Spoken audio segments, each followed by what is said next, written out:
ও মা বলছি খেতে দাও। হ্যাঁ এসো তাড়াতাড়ি আসো, এই দেখো তোমার ভাতই তো পাচ্ছি। ও এই যে তোমার ভাত পাচ্ছি। ওই দেখুন ভাত দিচ্ছে। পড়ে গেল তোমার আমলকি, আমার আমলকি সেদ্ধ, এই যে আমলকিটা সেদ্ধ দেখেছো? হুম। কি শাক জানো এটা? কি শাক? এটা বেতো শাক পড়ে গেল, তোমার বেতো শাক। বাহ, এইটা আমার খুব পছন্দের। হ্যাঁ তোমার পছন্দের জিনিস, তাই তোমার শাক পড়ে গেছে। টমেটোর ডাল দেখো, টমেটোর ডাল, এই দেখো টমেটোর ডাল, এই দেখো টমেটোর ডাল পড়ে গেল। আর ডবল কুসুমের ডিম দেখো, হা হা। ডবল কুসুমের ডিম হালকা পাতলা করে করেছি দেখো আজকে। এটা ডবল কুসুমের ডিম করেছি আজকে। আজকে আর একটু পদ আছে, কিন্তু তুমি খাবে?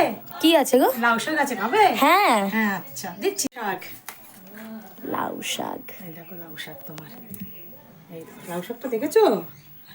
এই দেখো লাউ শাক দিয়ে লাউ শাকও করেছি আজকে। 2 রকম শাক হয়েছে। আজকে সকালে বেতো শাকটা হয়েছিল রুটির সঙ্গে বা ইসের সঙ্গে খেয়েছি, এখন লাউ শাকটা করেছি।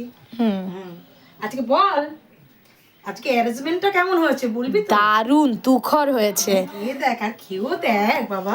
একদম, মায়ের হাতে রান্না বান্না তো জানি দারুণ হয়, কিন্তু আজকে একটু মানে অন্যরকম বেশ ভালো লাগছে। দেখো আবার ডবল কুসুমের ডিম। একদম। আজকে মাছ মাছ রাখলাম না, ডবল কুসুমের ডিমই করলাম আজকে। হ্যাঁ হ্যাঁ ঠিকই আছে, রোজ মাছ মাছ ভালো লাগে না, ঠিক আছে।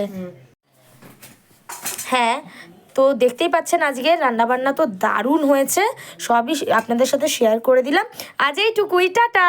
টাটা।